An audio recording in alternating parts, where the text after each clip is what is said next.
किसने दिया है? आगे लगो आगे चलो चुदरानी दा आराम नाल सुत्ती पई इहनू कोई फिक्र नहीं फाका नहीं अइयो दी गंदी औलाद जम्मी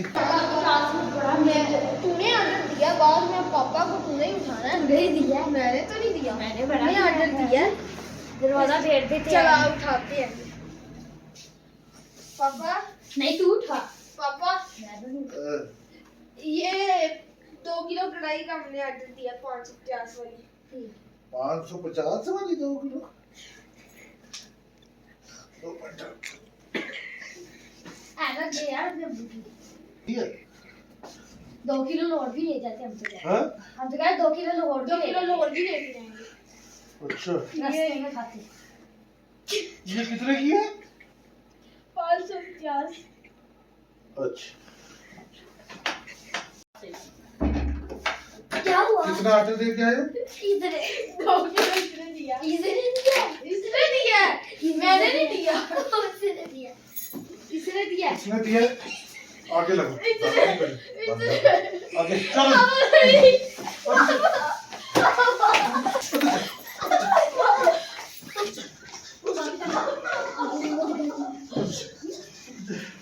तो में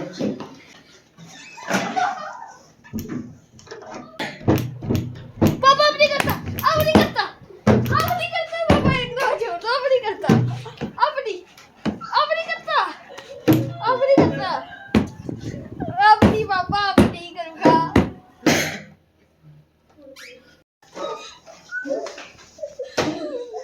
कढ़ाइयाँ खाते हैं 50 की कढ़ाइयाँ ने 2 किलो ऑर्डर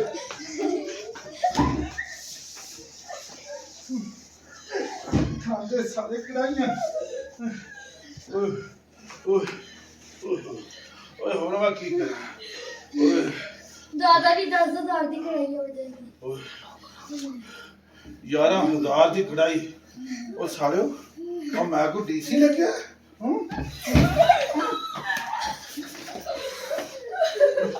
करना वा पुत्र बंदोबस्त तैयारी करो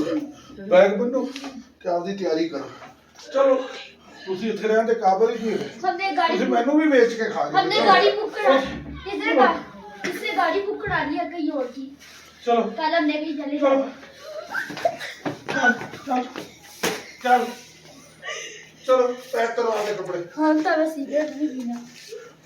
सारे रहने नहीं कराई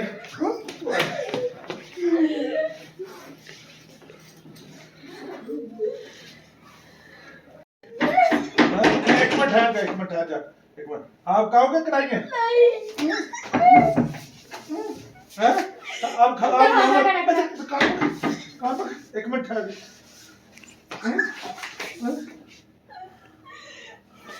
हाँ नहीं खाओगे ओ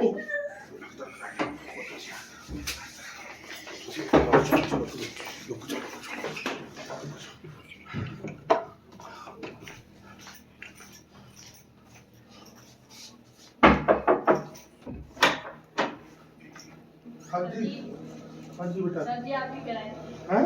कढ़ाई बेटा कढ़ाई का हमने तो ऑर्डर नहीं 2 दिया किलो 102 नंबर ही बताया था रूम का कौन का किया था बच्चे आए थे तो छोटे भाईजान हमारे तो बच्चे है ही नहीं ये एक बच्ची है बस इसके अलावा कोई नहीं है वो मेरी वाइफ है नहीं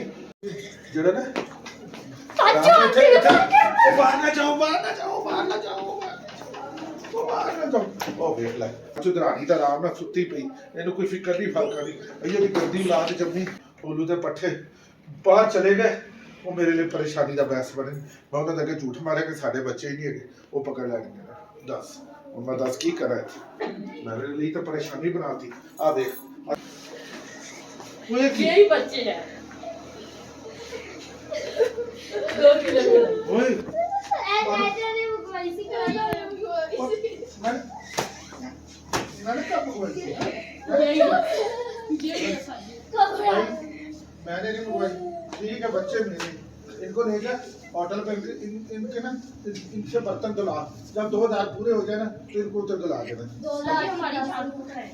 हम इनसे काम करवाएं नहीं उधर ही ले जा बस चलो दी औलाद मजा ना स्वाद ਅੱਲਾ ਦੀ ਇਹ ਜੀ ਔਲਾਦ ਕਿਸੇ ਨੂੰ ਨਾ ਦੇਵੇ। ਉਹ ਗਏ ਨਹੀਂ ਆ ਪਈਏ ਚੁਦਰਾਣੀ ਵੇਖ ਆਰਾਮ ਨਾਲ ਉਹ ਲੈ ਗਏ। ਹੁਣ ਜਿਹਨੇ ਬਰਤਨ ਧੋਈ ਤੇ ਫਿਰ ਮਜ਼ਾ ਆਈ ਉੱਥੇ ਕੜਾਈਆਂ ਵੀ ਖਾਂਦੇ ਫਿਰਨਗੇ ਤੇ ਨਾਲੇ ਬਰਤਨ ਵੀ ਉਹ ਜਿਹੜਾ ਥੋੜਾ ਬਹੁਤਾ ਬਚ ਬੁਚ ਜਾਇਆ ਕਰੇਗਾ ਖਾ ਲਿਆ ਕਰਨਗੇ। ਆਪਾਂ ਤਾਂ ਲੱਗੇ ਹਾਂ ਸੌਣ। ਓਏ ਹੋਏ ਆ ਕਈ ਨੀਂਦ ਖਰਾਬ